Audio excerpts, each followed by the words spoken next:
All right. Wonderful.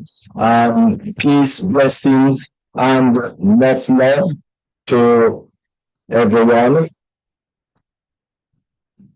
Recording in progress. Right. Again, peace, blessings, and enough love to each and every one of our queens and our kings that is in the house. Really appreciate. Thank you all very much for joining Deep Dive, Globally Changing Lives.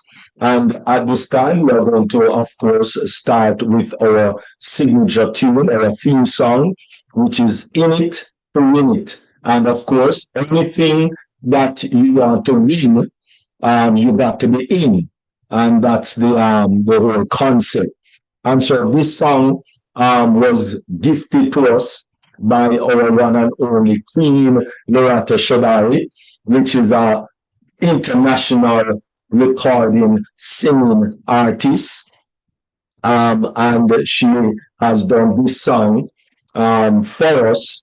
And we are so grateful because from the beginning in 2021, we have been using this song as our theme song. So there are some videos that kind of put together of our journey in Deep Dive. And so as we unfold this video, just take a look.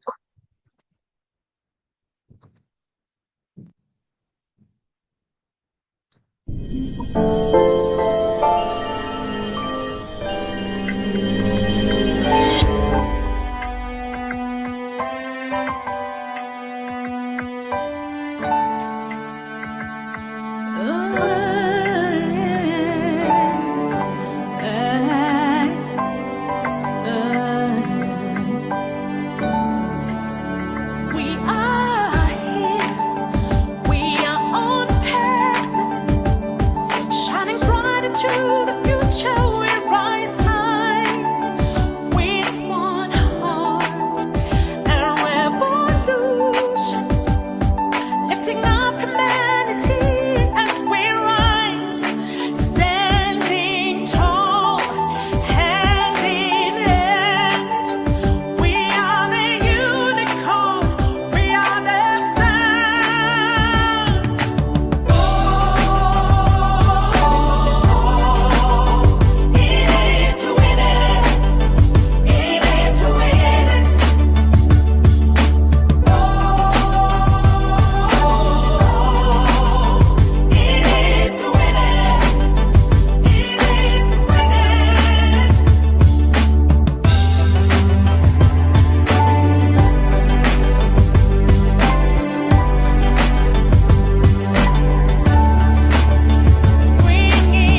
next up is on passive.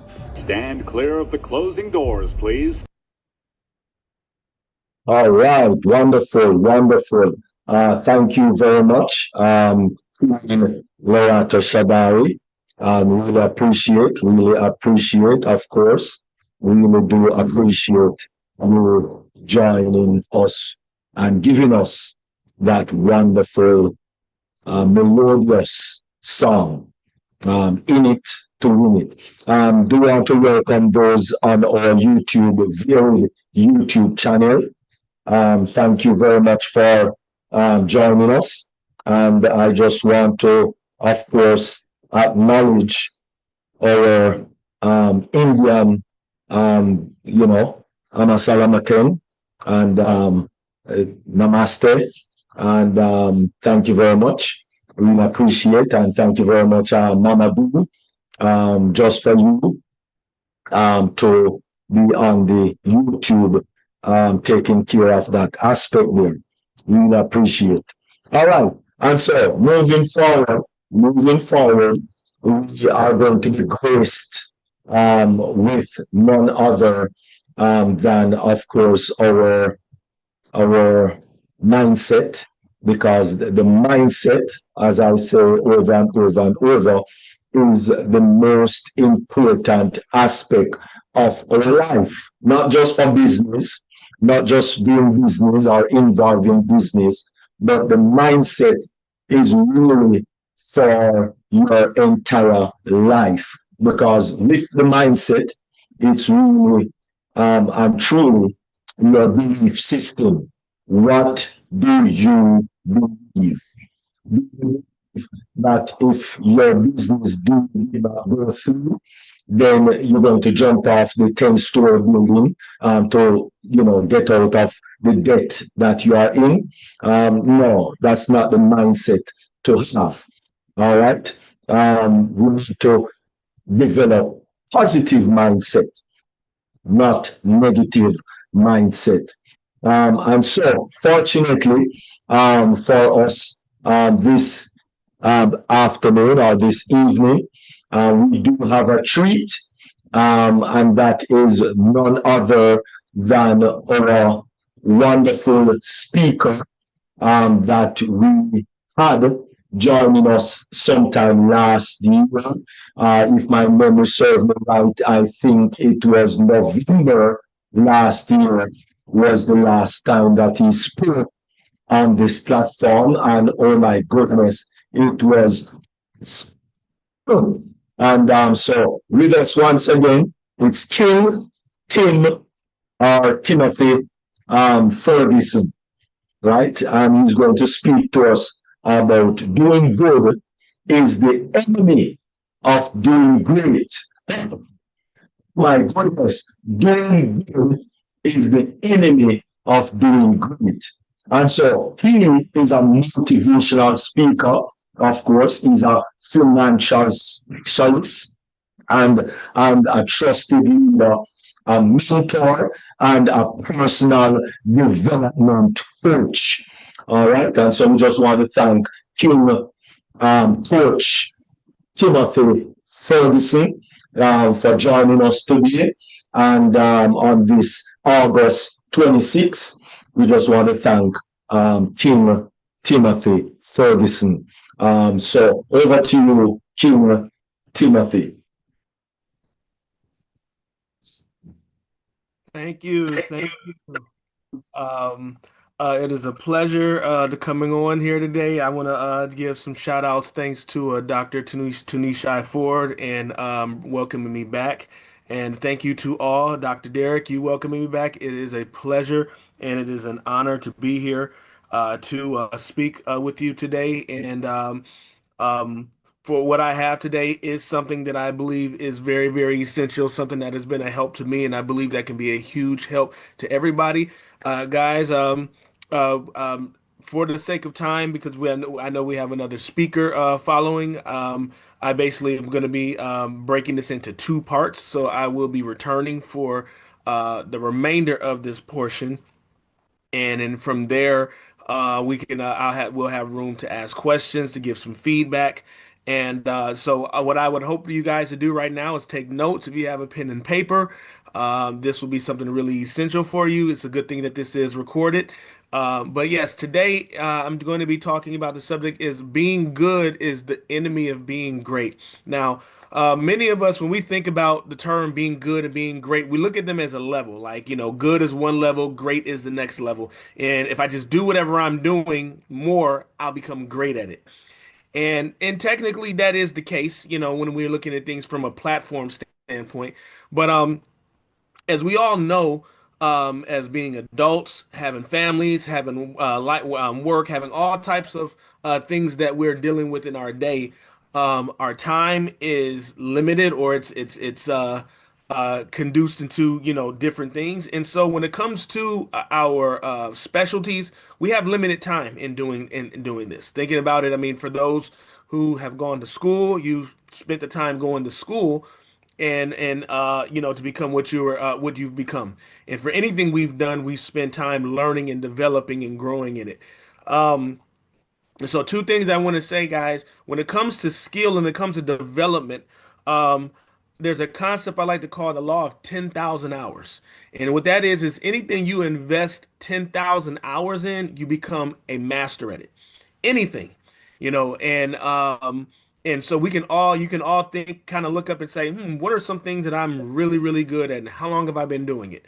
And more than likely, you've invested, if you've been doing it for 10, 20, 30 years, you've invested over 10,000 hours, you are becoming a master at it. Now, what I'm want to talk about is being more specific as how to become great or become a master at the things that I do that are specific or effective for me. That's going to benefit me.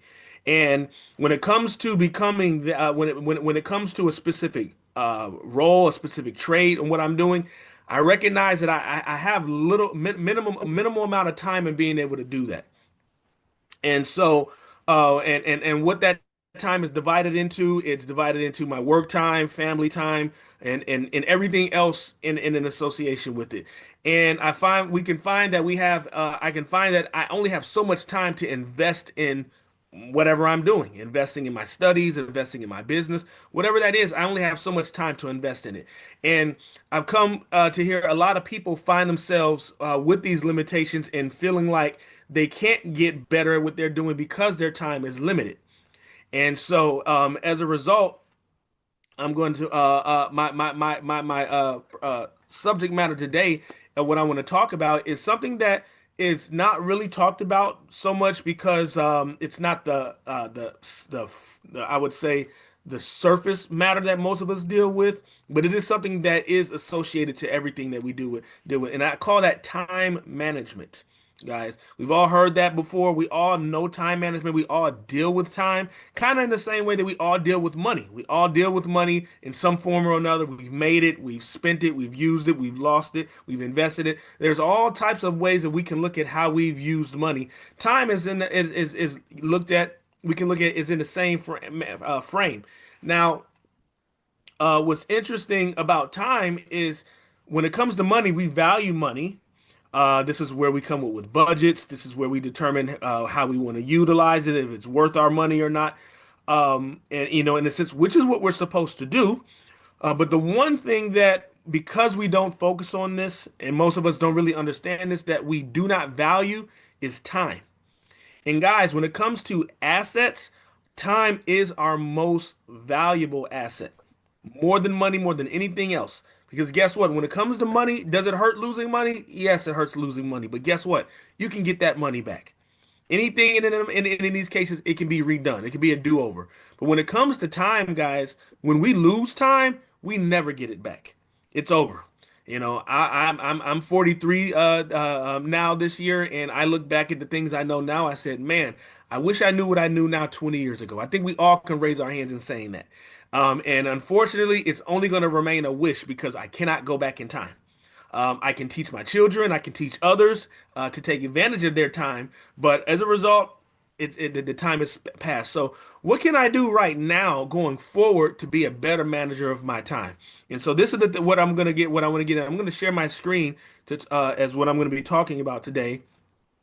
That as association is time management. So give me 1 second here. Okay. Oops.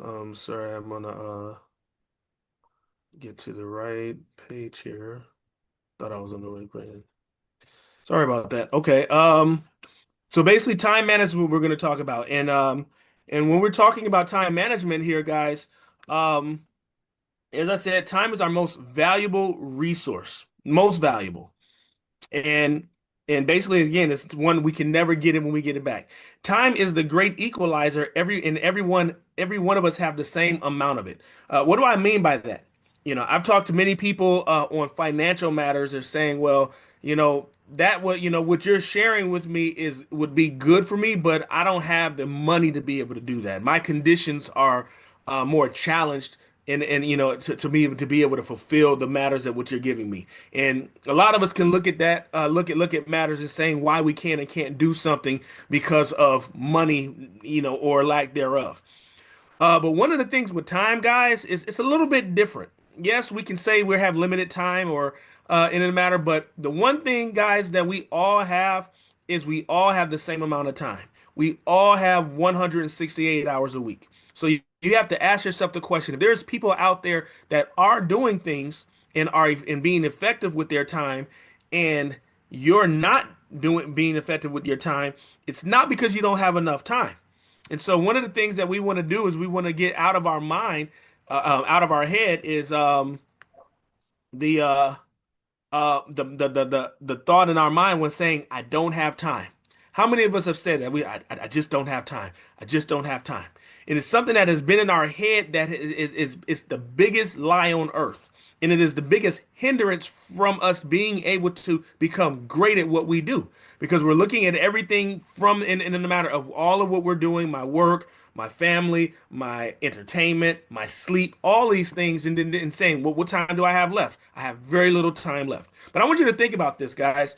When it comes to time, if we really add the hours up to the time that we use in working, sleeping, doing the things that are necessary, and then we also add the times up of the time we use to watch TV, doing other things that are considered, I don't want to say, frivolous, but that really don't really profit you anything. And you count how much time you spend on that, you realize that I waste a lot of time. And so rather than me saying to myself, I don't have time and convinced that I don't have time is my issue, what I need to rephrase that into saying I made poor choices or I've wasted my time as a better description. Um, Guys, we can't fix problems that we don't face. And so if we don't address if we can't admit this in ourselves when we reflect in ourselves, we can't fix it. And so right now, this is the thing that we should all be doing right now and saying, where do I fit on this? I can relate in saying I don't have time, but can I truly say that I may have made poor choices with my time? In this matter, and this is where we have to be honest with ourselves. This is not about anyone telling anybody else, but it's for us to be honest with ourselves to really understand what's going on. And so, if we want to get past that hump of just being good at what we do to being a master of what we do, this is how we get. This is the way that we're going to get there. So, um, so guys, there's three ways that we all use time. Okay, number one, we waste time. Number two, we spend time. And number three, we invest time. Okay. When it comes to wasting time, what is wasting time? Basically, wasting time is what I consider trading time for nothing of lasting value. Um, and so, what are some examples of that we can think? I'm not going to ask anybody to give any examples, but just give us some examples of what we can call wasting time or, playing a video game for a couple of hours, being on YouTube or watching TV for hours, just basically doing something that does not profit me in the future. Now, am I saying it's wrong with getting engaged with entertainment and doing things? Not at all. What I'm saying is we need to learn to put a limit on it. You know, um, I've learned, with my time, especially when time is more in and of the essence, I don't have time to watch football games, guys. I don't have time to watch basketball games. So what I do, I spend about 11 minutes and I watch the recap of the game. And that right there is my entertainment to get a football game. All because of I'm looking at my time and I'm saying I'd rather use these other 3 hours or 2.5 hours of my time to do something that is necessary. That 3 hours is, I realize I'm wasting 3 to 4 hours of my time watching a football game. Is it great? Is it entertainment? Yes. But this football game does not profit me anything in the future. I can't say to myself, in 10 years, I'm going to have such and such because of watching these football games. Maybe just more knowledge of the game, but nothing that I can say has benefited me as a whole. So as a result, the other matter we want to look at, guys, is spending time. Now, what is spending time? This is what I would call trading time for something of value. And see, guys, this is something where, because of the way we have used time and managed our time, there's a lot of things that we should be spending time doing that we don't spend time doing. And so, what are some examples of spending time? Well, hey, one example for me spending time is I'm married for 19 years. I have 8 children now, and spending time with my family is something that is essential.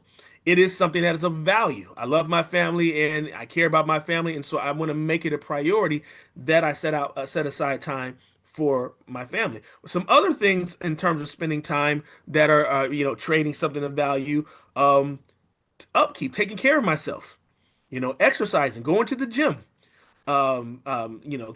keeping my hygiene together, bathing on a regular basis. These are all things that are associated with spending time that I have to do. It's something that is of some form of value.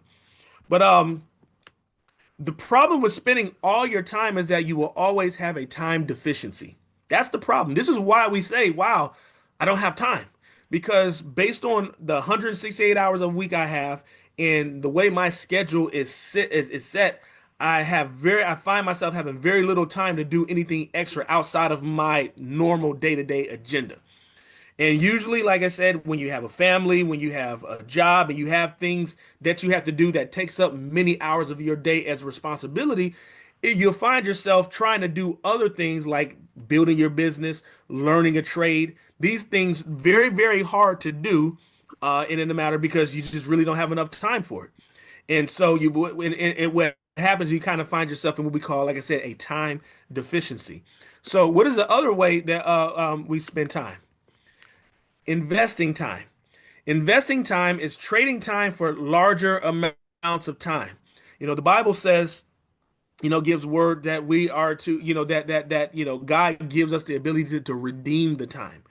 So there's a grace and there's a mercy that is given unto us that we can redeem the time by repenting, making adjustments in our life, and doing things as a result that are on the lines of being righteous, so that we're able to obtain what it is that we're looking to obtain. Now, some examples of large amounts of times are, oops, I'm sorry. What are some examples of investing time? This is reading, studying a subject matter that you're looking to grow in, to get better in. Learning, spending time learning about money, learning about time, learning about things that when I'm spending my time doing this, I can see a benefit in me in the next 10 years. Think about it in the matter when I'm investing money. What is the purpose of investing my money? It's to see a return in the future. If it's whether it's conservative investing, whether it's a little bit more volatile, the objective is I'm putting my money into something, into a vehicle with an expected return that's greater than what I've invested overall in 10 to 20 years. That's investing time. And so that's investing money. And so investing time is the same thing. Whatever the case it is. And so we might look at some things. I want you to think about some things that you say, these are some things that I'm good at, but I want to get better at. What are some things that you're good at that you want to get better at? Not even necessarily saying I want to get great at it. It's better. And so when you think of these things, how can I get better at these things? And normally when we think about what we have to do in order to do that, it's automatically out the window because we're like, I just don't have enough time. So, but what if we learn how to find a way to create that time? Okay. And here's the thing is creating this time without compromising priorities, compromising needs. A lot of us, I've talked to a lot of people, a lot of guys that are out there, and I listen to how they do things, and they're like, yeah, just for me to be able to do A, B, and C, I can't do this, this, and this, and this, and they cut out a lot of things that they actually still need to do. In fact, I've been in business. I've been in entrepreneurship for 20 years now, and a lot of the people that I've seen as mentors, people that I've seen who's risen to where they've gone, have lost their families in the process. And why? Because they spend all their time focusing on the business and building the business. Is it necessary for them to do that? Yes, it is, of course.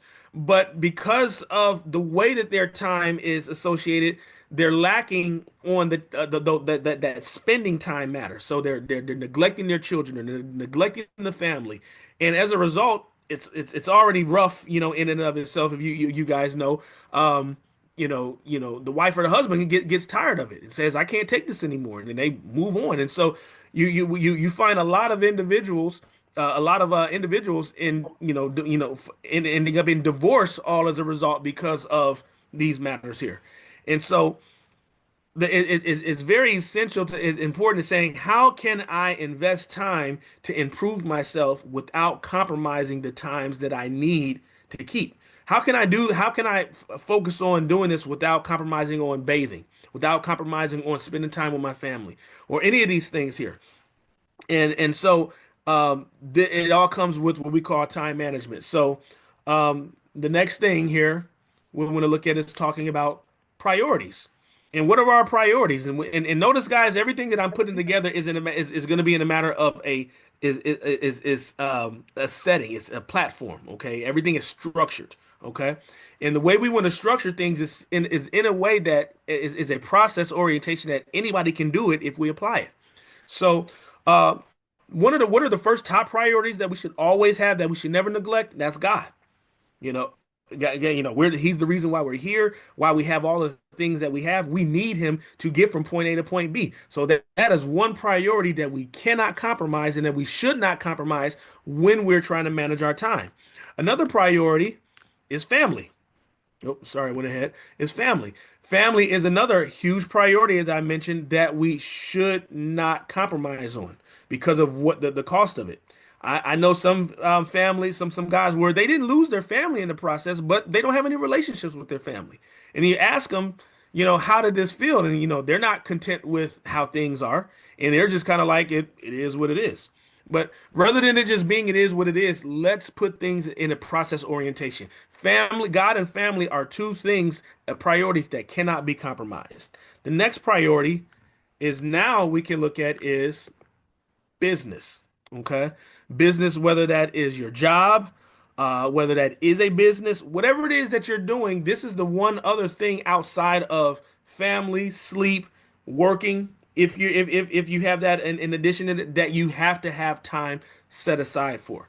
And this is the one thing usually that these other matters become compromised for, because business requires a lot of time, right? It's not just going to work for 40, for 8 hours a day, 9 hours a day. You're putting work in, 10 hours a day, 12 hours a day. You have things that you have to do, that takes a lot of time. But so as a result, there isn't anything that I'm saying that that is insinuating that you should cut time in other areas that are essential. This is basically, how can I fulfill what I need to do without compromising the other things that are huge and necessary in my life. And so most people, guys, from a platform, most people, as I said before, we have 168 hours a week. We work, we sleep, we look at entertainment, we have a family, taking health into consideration, and then looking at time and investment. Just looking at these things, for example, if you take write each one of these down, and you say, let me calculate how many hours associated to my work a week, 40 hours of work, sleep. If you get 7 hours of sleep, 7 hours of sleep, what is that going to lead? How many hours is that a week? Let me add that into the matter. How much time do I spend time watching TV, doing things that, like I said, don't profit me anything for the most part, entertainment? How much time do I have set aside for my family a week? And how much time do I have set aside spending time for my health, going, exercising, or anything that's invested in my health? put all these numbers together and add all this up and see where you lay. You might find that when I add all this up, I'm beyond 168 hours. And so, and keep in mind, guys, this is not like money where there's a deficit where it actually can show. It just shows that, wow, I'm in a time deficit. I'll add this up and I'm at 180 hours when I add all of this stuff up. And so I need to reduce my time. So, how do I learn how to reduce my time? That is the part that is really essential in knowing how to do. And that is what I'm here to share with you guys and show you how to do in this matter here, especially when it comes to investing my time. And so, where I'm going to go, because guys, and I'm just going to close it out right now before we go any further. Um, when it comes to not having a plan, we got to look at how much time is left, and not a lot of time is left. You know, and I'll ask yourself this question: how much time do you have left to invest in your future? These are questions that we need to ask ourselves and really think about because, again, time is something that if when that is lost, once gone, we don't get it back, and it's something that we really need to learn how to really manage correctly. And I'm gonna pause here, guys, and we'll pick up next time to close out on this. But I want to leave you out, guys, with this as we close. When it comes to time management and money management, by ratio, 60% of people who are good money managers are poor time managers. 100% of people who are money managers are poor time managers. What does this mean, guys? Is that when it comes to time management, this is something that majority people fail at.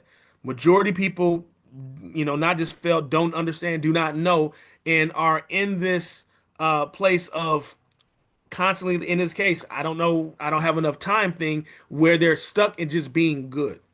And so, where we're going to get to next time, guys, is putting together the process orientation of dividing my time to where that I'm able to buy time to invest to benefit myself in whatever matter whether that's in my finances, whether that it's in my trade, whatever this is, but learning how to buy the time back. This is a really cool concept, really cool process, and that we're gonna get on. Guys, I'm just gonna pause right here. I want to thank you for your time right now, and we'll pick back up when I return. Any questions that you guys have, write them down right now, and or as you think about them, and then that's something that we can also share, and I can ask as we close out. Dr. Ford, you said you have your hand raised. Yes, yes. First of all, Tim, let me put my camera. I'm sorry. First of all, excellent presentation. Tim had an opportunity to do this presentation for our youth. He was the guest speaker for our last day for our step up participants. But I want to make this statement. Even with no plan, look at how much time is left. That is so profound. And one of the reasons why I really appreciate Dr. Derek's platform deep dive, he talked about the first thing he always says is about the mindset. When you don't have a plan or you don't have a sense of purpose, and I know that you will agree with this, Tim, you're going to do what? You're going to waste time because you're walking you're like you're in a void. You're in this void and in this atmosphere where there's just nothing but space, and you're not filling it with anything. So that's the reason why we waste time. So I believe that when a person has a sense of purpose, they're dreamers. And when I say dreamers, I don't mean daydreaming per se, but they're dreamers in terms of actuality, making things come to fruition. And they're purpose driven and they know that there's a mandate on their life. I think those are the kind of people that are going to fill in those spaces, that time management. They're going to be good time managers. So that is such a profound statement. Even with no plan, look at how much time is left. So again, when you have a sense of purpose, when you're dreaming, when you have a mandate and you know that God is walking with you, you're going to be that person who's going to be more apt to not waste time, but you're going to be a person who's going to be spending time and investing time. So that's what I want to say. Awesome. Thank you, Dr. T. Thank you. He paid me to do that, guys. He paid me to say that.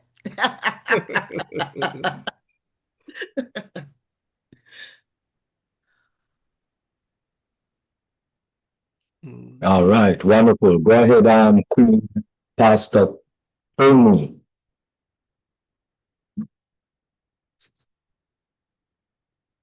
We have another hand, Tony.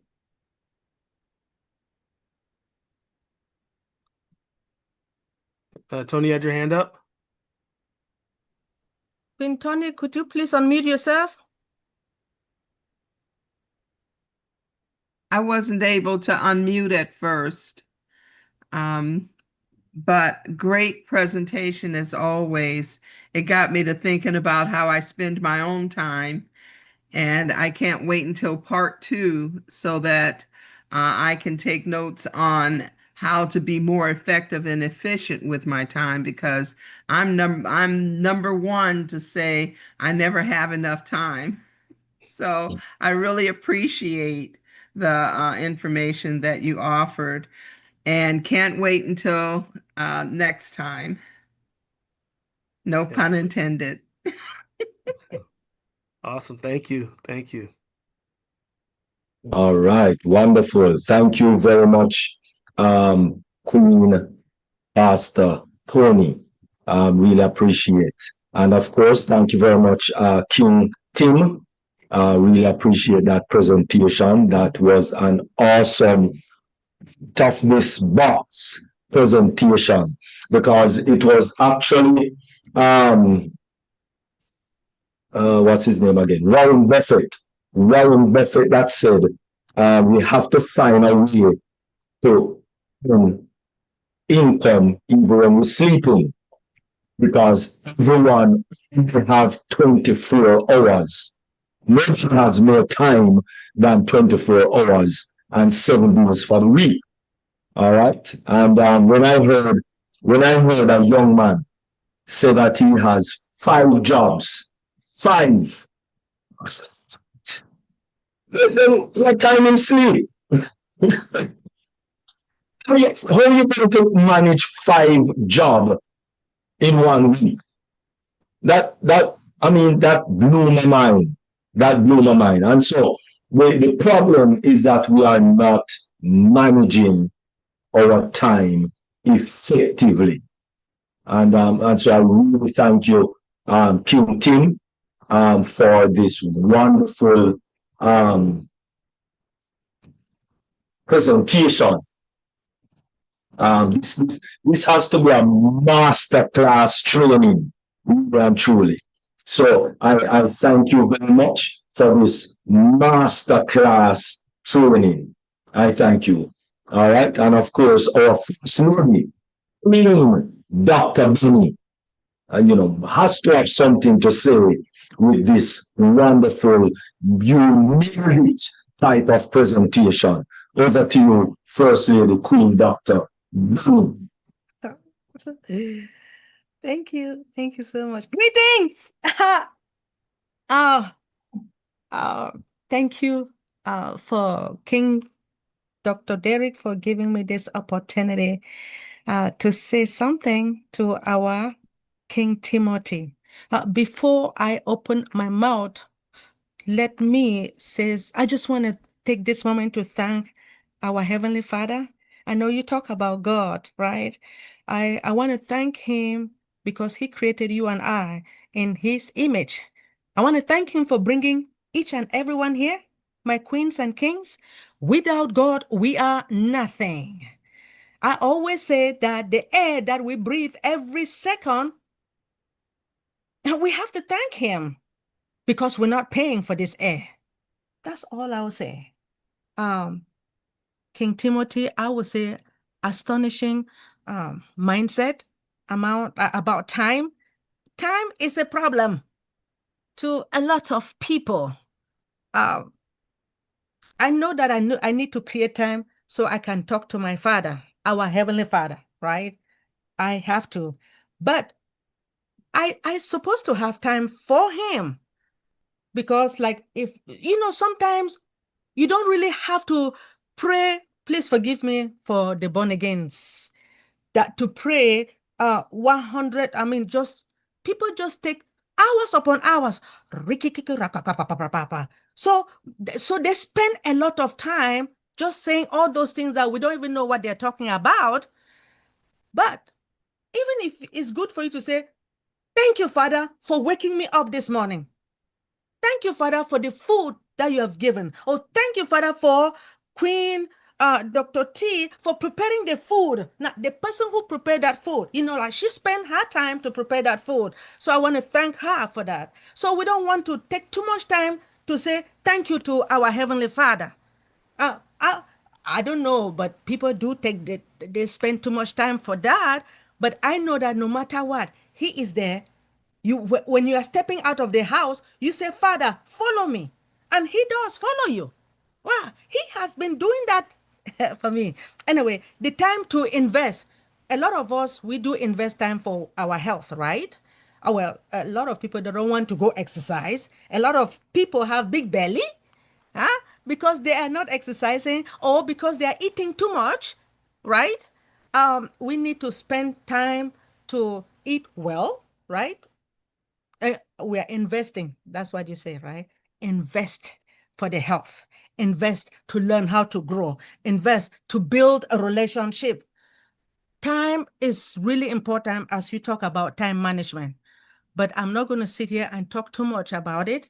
We know that you will come back next week because this particular topic is vital to everybody. Time, time, time. Thank you so much, sir, for coming. All right. Wonderful. Thank you very much, First Lady Queen Dr. Benny. Really appreciate. Any other questions, comment, or anything in regards to King Tim Ferguson Jr. Presentation thus far? Any other? Let me look in the chat. No, nothing there. And let me look on YouTube if there's anything there. All right. Just some hellos and hellos and hellos. Definitely. All right. Wonderful. All right. Thank you very much. We appreciate King Tim. It was awesome. Awesome presentation. That presentation, fantabulous. Really appreciate it. And because time is very important, we need to stop wasting time and to use our time wisely. All right. And yes, what's the biggest time wasters is when you have a TV in your bedroom. Let me say that again. One of the biggest time wasters is to even put a TV. Listen, I am to that, right? Back in the day, I had TV in living room, bathroom, living room, kitchen, patio, in the car. TV was everywhere. When I say TV was everywhere. And so many TVs in the bedroom. Oh my goodness. You set up till 1, 2, 3 o'clock in the morning. I remember right about 3 minutes later. They get up to shower and go to work. Watching movies. Get up and shower, go to work. And so, it's a dangerous thing, well, for me. So therefore, I take it out of the bedroom, right? So that when I'm going to my bed, it's bed. That's it. No distraction, right? I'll do everything. So actually, when I come out of my bedroom in the morning, I really go back. Unless maybe I'm going to go get a shoes or something to go through the door, or go get a shirt or something to go through the door. I'm going to go back in the bedroom. That's it for me for the day till I'm ready to go to the bedroom to do sleeping. So take the TV out the bedroom. It's a very dangerous time wasting practice. Take the TV out the bedroom. All right. If you have it in the bedroom. All right. I watch TV maybe, once or twice for the week. Right. I have what is known as a movie night. And I, watch one or two movies for the week. All right. That's it. Because it's really time consuming, really and truly.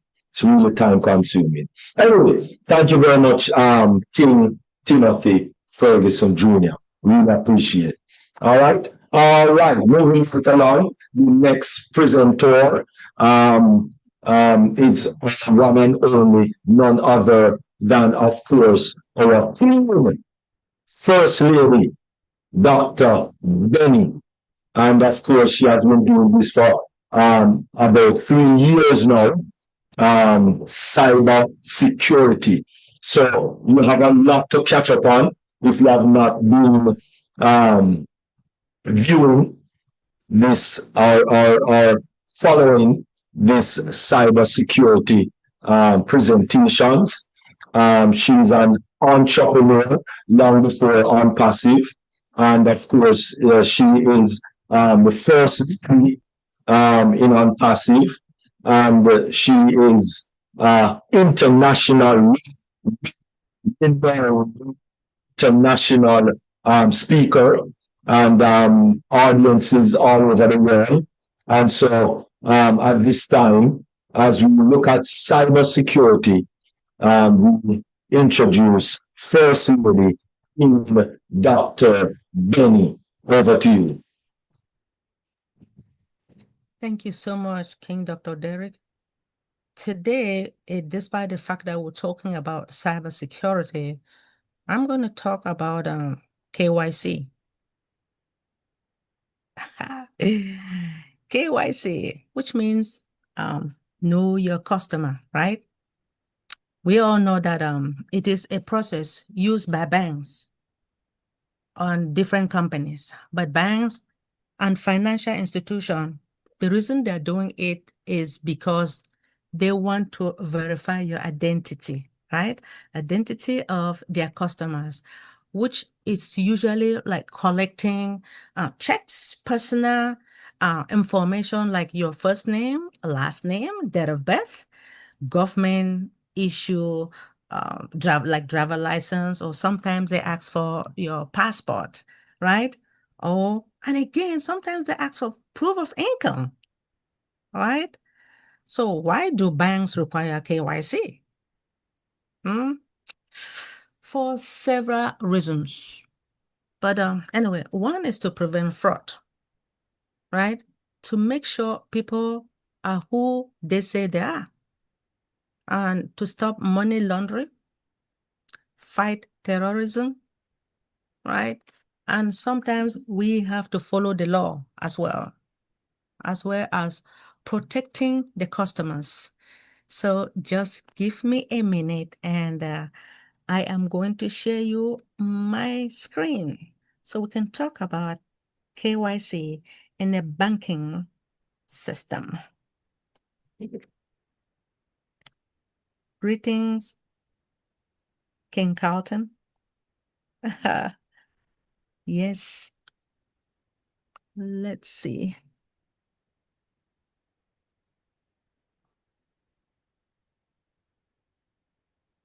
I hope. No. Let's see. This.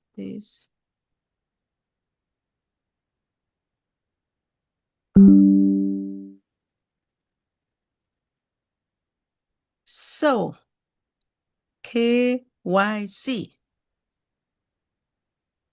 KYC is a mandatory process used by banks and financial institutions in order to verify the identity of you and I. We are customers, right? So this process involves what? As I stated before, collecting your information for the date of birth and all your home address and the rest. But as we all know, it is very important for us to provide whatever thing the bank is asking for. If you cannot provide it to them, then you will not be able to open any account, right? So KYC is not like a one-time event. Now it begins at the time of account opening. Oh yes, and continues throughout the customer's relationship with the institution. So by implementing KYC procedures in the bank, most of the banks now, they aim to prevent what? The financial crimes like money laundering, identity theft. There are a lot that they are doing. So what are the key components of KYC?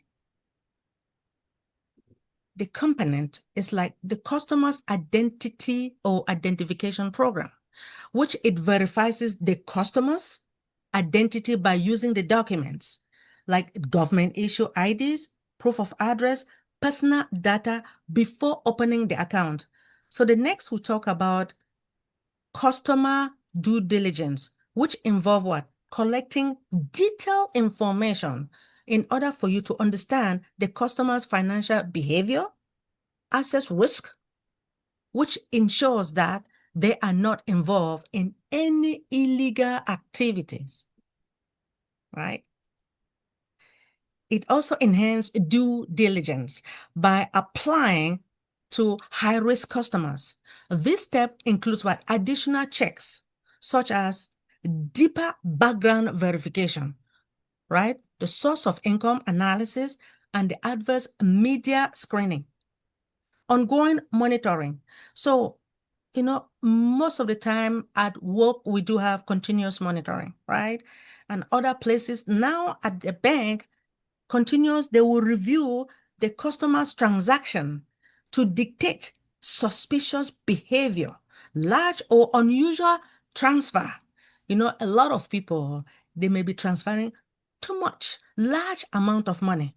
So you want to really monitor some of these customers. Where are they transferring the money to? This type of large sum of money, right? Now, the next thing is for you to keep record. By maintaining the updates and accurate customer data, including the transaction history and verification of the document, in order to support the compliance and audit. So let us take a closer look of KYC, which is so important to a lot of banks. One thing is to prevent the financial crime, right? KYC act as what? The frontline defense against financial crimes, such as money laundering, terrorism, identity theft, and fraud. So by verifying this customer identity and monitoring their transaction, banks can really, really dictate the suspicious pattern or behavior early that can take necessary action. So this protect what? The integrity of the financial system. And it also help law enforcement track and stop illicit activities. It also ensures the regulatory compliance. Government around the world mandate KYC, which is know your customers or know your client, right?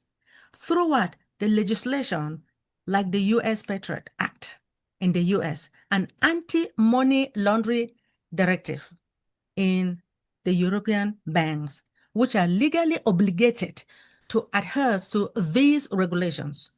Now, failure to comply can result in severe financial penalties, legal consequences, and even the revocation of your license.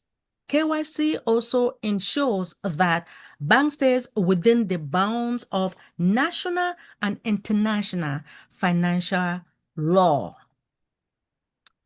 You have assess customer risk.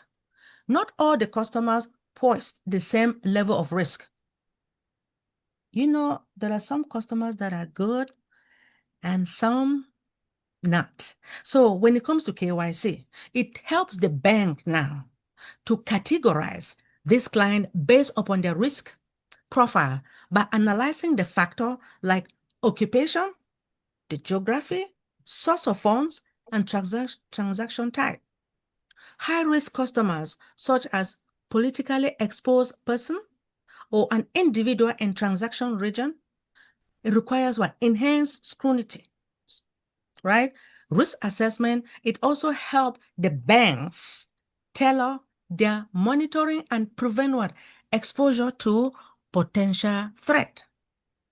So another thing is for us, like how you build your customer, right? So when a bank implements a thorough KYC, it signals to customers that that institution is committed, right, to maintaining a secure and trustworthy environment.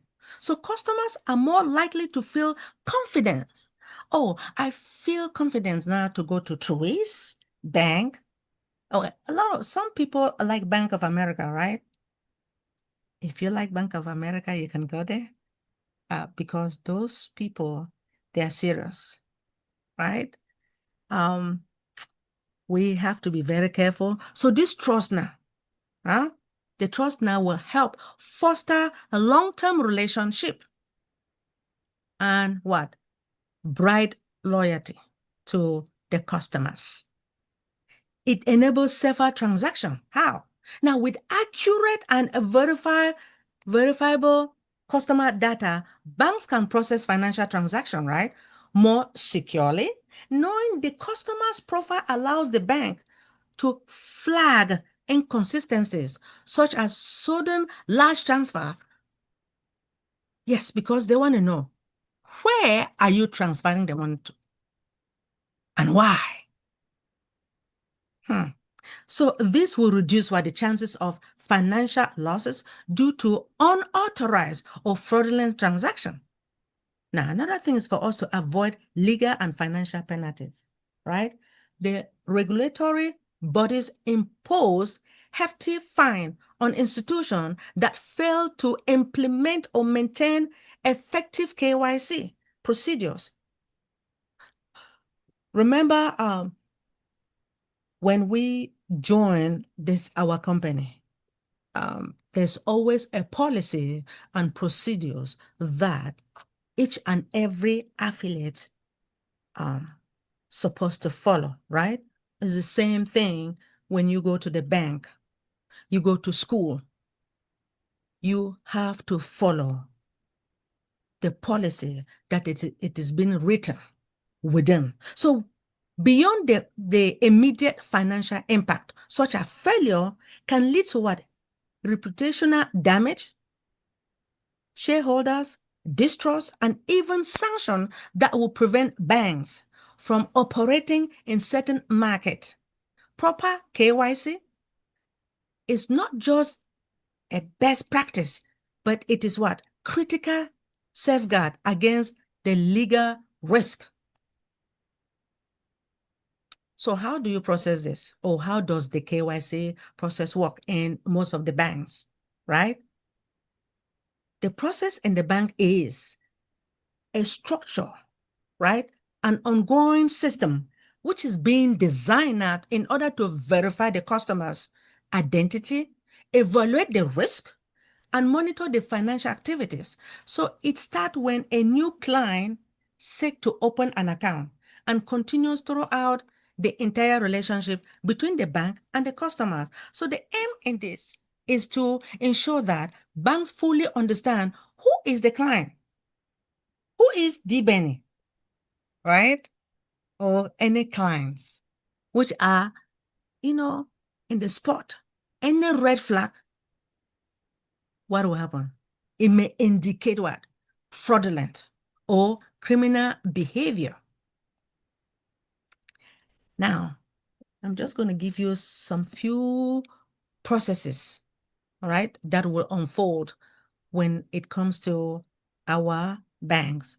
So we have customers identification program. This is this first time and most crucial step where the bank collects and verify the customer identity information. Do you guys know that sometimes people will use debt. People, let me say debt family. A mommy that has died, they may use that mommy's name, address, but now the banks, they are going to verify, right? Sometimes the banks may even ask for, let me say, your paychecks, or they will ask for, let me say, your phone, right? Verizon. They need you to bring the Verizon. They want to know, and they will also ask for, see, I do have, like I have a Visa card, right? They want to know, like when you give your address, they want to verify if you have, with my Visa card here, they will want to know, where does my Visa card goes to? They want to know that the address that I have given is real, right? So now when it comes to customer due diligence, once the identification is really complete, banks access the customer's risk profile by what? Analyzing their financial background, their occupation, unexpected account activities. Now the purpose, this step, is to understand the nature and the relationship, and to establish now the risk rating that will guide the future monitoring of the effort. I believe each and everyone knows why when you go to open an account, they ask you for a lot of information. They want to know who you are. Are you real? Are you for real? Right? Now, to enhance the due diligence, customers consider high risk, such as those from high-risk countries, politically exposed person. Now, or those dealing with large cashless transaction, bank apply a more detailed and rigorous review. Now, this may involve by verifying, they have to verify the source. They will review the business relationship and the checking, and they will also check of the global watch list. Next, we have ongoing monitoring, right? Yes. The ongoing monitoring, KYC is not a one-time process. Banks must continuously monitor customers' activities. Oh, they were. Remember, when you keep removing some large sum of money, except that is why they have to verify where you're working, or where is the money coming from? Who is giving you that money? Or sometimes some customers will say, oh, maybe their parents are giving them that type of money, right? The large sum of money. And again, if you say your parents are giving it to you, now the bank will also try to verify from your parents, are they the one giving you that money, right? That is why they have to monitor the activities to dictate the unusual or suspicious transaction. This includes periodic review, real-time transaction, the tracking, and they also want to update the customer profile when new information becomes available. Yes. So record keeping and reporting. Throughout the process, banks are required to maintain a detailed record. Oh yes, for customers' information, for verification steps and transaction history. So most of the time, every month, you guys notice that the banks that you have, they always send you, those who are using online, they will send them information about their transaction history, like the money that was, let me just say, my paycheck, right? Within my paycheck, what did I use? How much did I spend? They will tell me how much I have spent, how much came in, and how much I've spent. I'm not lying. It happens to me. I saw it. I said, wow, now I realize how much I've spent for this month. That was too much. But anyway, problems occur that you have to spend the money. But the good thing is that the bank already verified and noticed where I got my money from. So if any suspicious activity is really detected, right, banks must report it to the appropriate regulatory authorities, such as filing a suspicious activities report. Things are happening out there. You have to document monthly require for the KYC. Now, to comply with this, right, the regulation, banks will require specific documents in order to help customers identity, customer's address, and a financial profile. Now, these documents now varies slightly depending upon the region, regulation, and the risk level of the customers, but generally fall into what? Three main categories: proof of identity, proof of address, as I told you guys, and proof of what? Income. Proof of what? Income. As you can see here, below is a table that it is being summarized, accepting the documents under each category. As you can see here, document category, and then the examples, right? Proof of identity, right? For the proof of identity, you know they will always ask of your driver's license, right? If you're flying to another state, they expect you to show your driver license. When I was trying to fly, I took my passport as well as my driver license. But guess what? What they wanted was my driver license. And then when I inserted my driver license and they put thumbs up, so I was happy, I smiled, then I was able to go, right? National identity card, voter ID, residential, what? Visa or working permit. This is proof of identity. The working permit, for some of us that came to America, we need a working permit, right? And proof of address, utility bills. They want to know that. They need it, right? Rental agreement, proof of income, salary slip. They want tax return. Very important. They also need your bank statement. Business document. What do they want? They want business license, article of incorporation for like small businesses, as our Queen Dr. T, she has her business, and Queen Pastor Coleman, she has her business too. So I believe they're asking you guys to provide all this. Very nice. Anyway, when it comes to digital KYC, as banking continues to evolve in the digital age, traditional known as KYC, which is know your customer, what it does is that the processes are being transformed by technology, right? The digital KYC leverages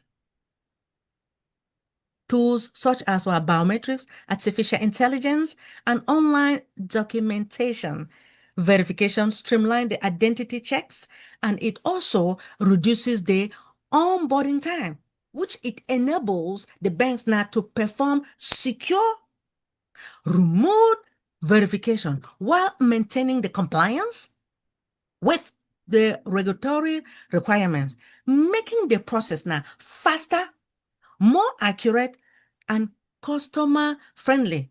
You guys notice that a lot, everything, most of the information is online. You want to buy anything, you can buy online. You don't really need to go to the market. So that is what is happening nowadays. So based upon the digital KYC, it's like we do have, I talk about biometrics, right? Biometric verification, which it uses what? The facial recognition. Some of us, we have to use our fingerprints, right? Or iris scan in order to authenticate the identity securely and instantly. And next thing, we have artificial intelligence and machine learning, which what it does, it do? It automates the data analysis in order to dictate the fraudulent pattern. It reduces false negative or false positive, and also assess the risk of profile in real time. We have what? eKYC portal, which it allow customers now, in order for them to submit their documents and complete verification entirely online by what? Reducing the risk or reducing the need now for the physical visit. You know, a lot of people, when it comes to the physical visit, you have to drive, right? And sometimes by you driving, you may have problem with your car and you may not be there on time and there will be another problem. So sometimes having this information online, it is also beneficial. License dictation, which will ensure that the person verifying the identity is present and not using a photo or video recording. So that is why another thing is to catch people. You know, sometimes you can use, let me say, my mom is gone, right? So I may use her identity. But what they want is they want to see that particular person present. They want to see you physically when you go to the bank. They want to see you, right? Physical. Now,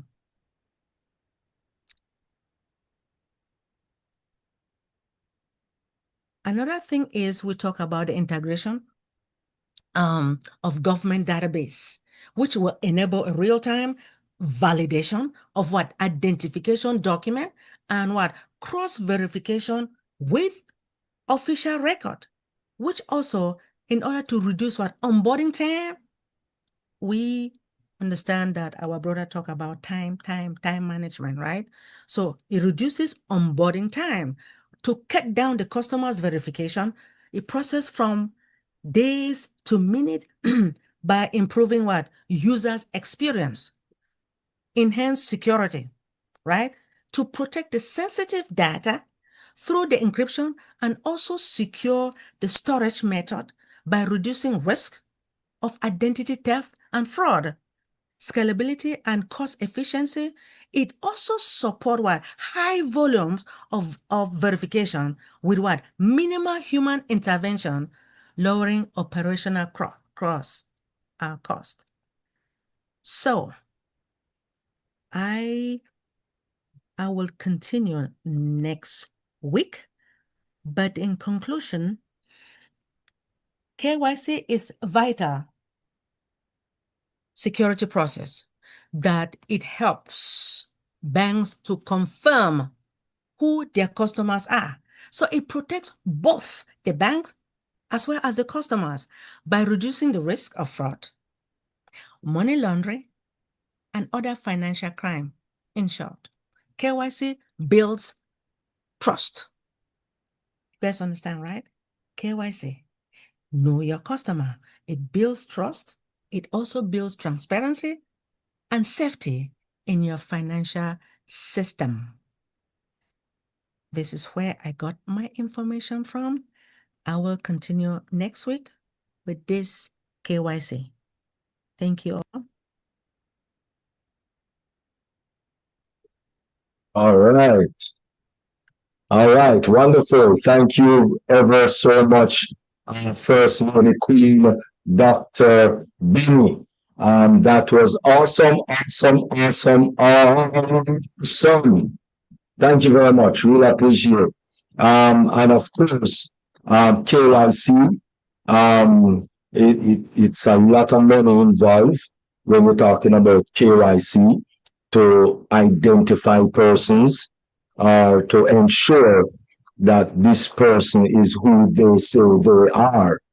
All right, because there's a lot of identity theft that is going on. So identity is very important. Go ahead, Pastor Queen, Pastor Tony. Excellent presentation, wonderful information. I find that like I think more monetary platforms are starting to use the KYC because I'm on Coinbase and Coinbase uses it.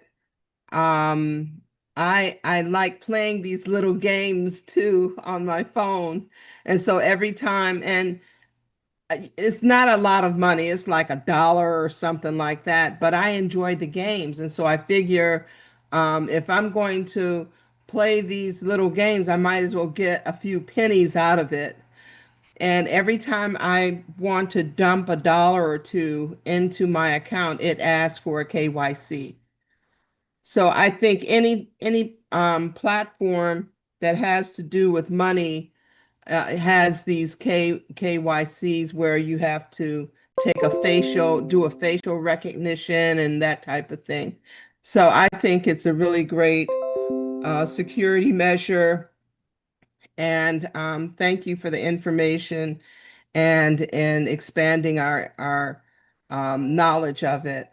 Really appreciate you. Thank you so much, Queen Pastor Antoinette. Thank you for your love and support. All right, wonderful, wonderful. Thank you very much, Pastor Tony. And over to you, Queen Dr. T. Yes, very good presentation, Dr. Benny. A lot of information as usual. Question: the biometrics. Which one do you suggest for the KYC? Is the biometrics? Do you think they're probably the best because they can use your fingerprint or your facial recognition? What do you think? Oh, Do you have a choice in that, or does the institution tell you how they want you to do it? well, I will suggest finger, finger, fingerprinting is good as well, both of them are good, but I think fingerprinting, if I use my fingers is different from yours. Mm-hmm. Yes, Yes. so I think I prefer fingerprint. Okay. Okay. Good. But do all of the financial institutions give you that choice? Because I know a lot of times, like for example, we had a fundraiser, Double Good Popcorn. It's a fundraiser. It's legit. And before we've been doing it for a few years now. But every time I set up a fundraiser, I have to give them a facial recognition. They tell me what they want. I don't even know if they give us a choice. Do they give us a choice, Tony? I don't remember. But I think they tell us they want a facial recognition. So we don't have a choice to use the biometrics. So do most institutions tell you what they want? I will get back to you when it comes to that. I'm not sure because at my bank they just ask us for fingerprint. Okay. Yeah. Okay. Okay. All right. Thank you very But much, I Dr. think Benny. facial recognition is also good as Yeah. well because look at everything is different. Yes. Looking at your face, look at King Carlton's face. I cannot I can't say that I'm King Carlton. You see? But the point, Dr. Benny, is that when you do the facial recognition, depending on the kind of phone that you have, it's not always easy. It takes so many different tries to even do that, as opposed to the biometric, like you said, your fingerprint, your iris of your eye. When you do a facial recognition, sometimes it takes a while because you have to line up the camera until you do it over again. So it's not always that easy to do it. You know what? You are on point when it comes to that facial recognition because I tried it also. I got so angry and I stopped. So that Yes. is why I think I prefer finger. Yes. I believe King Timothy, I don't know what he prefers. Thank you so much, Queen Dr. T. Actually, I was gonna chime in on answering that question, Dr. T, because what I do, I'm in financial services and in securities. Securities follows the same rules as bank. The FDIC, the SIPC, the same thing. And so the KYC rule is something that applies to everyone. And regarding whether you're on a lot of sites have facial recognition. They're updating to that. A lot of them are fingerprint. They're updating the facial recognition. When you're dealing with banks, more so, and in-person sightings, is going to be fingerprints more so in the places that they have available. I like Queen Benny would go for fingerprints, and my main reason why is because today cybersecurity, when it comes to ID defense or ID theft, it's so easy now because AI is becoming more and more it's getting smarter. And so, you can go into these YouTube pages and you can see a video of somebody and it's fully AI. And the only way Mm-hmm. you can tell that it's not that is not real is you can see some kind of silhouette on the face or something.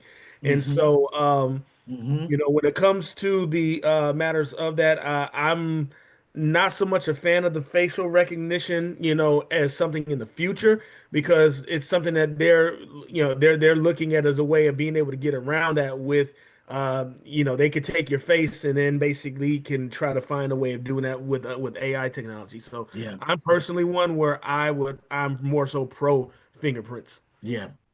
Yeah. I agree. I agree. All Yeah. right, wonderful. Thank you very much, King Tim, and also Queen Dr. Benny, First Lady. But I think what the question we're asking is is why do they ask for facial recognition? It all depends on what the institution want, because it's not it's the institution that determine exactly what they want to use. So this institution might use face, another institution might want fingerprints, right? So the identity is based on the institution, not on your. Some institution have both. You can choose, but for the better part, it's one or the other, and the institution determine exactly which one they want to use. All right, so that is really how that goes. So um, because they are the ones paying. Well, ultimately you are the ones paying, but they are the ones that is paying for your KYC, especially when you go to a bank. I mean, the bank find a way to get it back from you. um, but they are the ones that determine what the biometrics they want to use. All right. Um, any other questions, comment, or any facial recognition? Uh,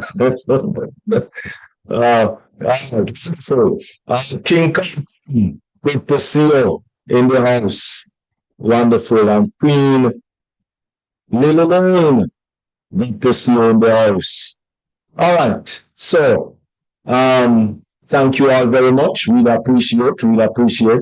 I'm not seeing any more hands raised or questions in the chat or anywhere else. All right. So, therefore, at this time, we are just going to ask King Tim to give his closing remarks. Thank you. My closing remarks. I just wanted to say, as a whole of what you guys have here is really great. Is really essential. I'm a huge fan of it, and all I see is seeing that this is something that when we having hundreds and thousands of people on because we're sharing information and yeah, we're bringing on people that are providing information that in reality most people in order to get it requires them to have to come out of some money and we're in the time right now where these things are really really essential and it shouldn't be that these are matters that are that people put money on and so I just want to say this was a really great program and again it's an honor being on here and I look forward to being on here more and I'm looking forward to see what God is going to do and how he's going to use this platform and really being a benefit and helping people's lives in terms of getting all things in order. So I thank you again. All right, wonderful. King Tim, really appreciate you. And thank you for all that you do. Really appreciate. Closing remarks, firstly, the Queen, Dr. Benny. Thank you so much. KYC it is really a cornerstone of modern banking operation. So by verifying customers' identities and monitoring their financial activities, it is not only ensuring the compliance, but it also does that with a legal framework, right? It also based upon the strength and the security by preventing the financial crime. And it also it builds between the banks and their clients. By implementing the KYC, right? It can also come with challenges, as we know, that the benefit far, which will outweigh the difficulties, right? By offering stronger security, improving customers' relationship, and to enhance the operational efficiency as the digital transformation continues to reshape the banking sector. It robust as well as adaptability of the KYC, which it will process and remain critical to building the trust. What also it ensures the transparency and maintaining the integrity of the global financial system. Thank you so much, King Dr. Derek. All right, wonderful. Thank you very much, First Lady Queen Dr. Benny. Really, really appreciate. All right, and so this brings us to the conclusion of this week's Tuesday deep dive, globally changing lives. And of course, you'll see us again on Thursday at 7 p.m. Eastern Daylight Time. We do have other sister platforms. Mondays through Fridays, it's the Yvonne Duo, and that is Dr. Yvonne and Queen Yvonne Finn, every day at 1 p.m. Have,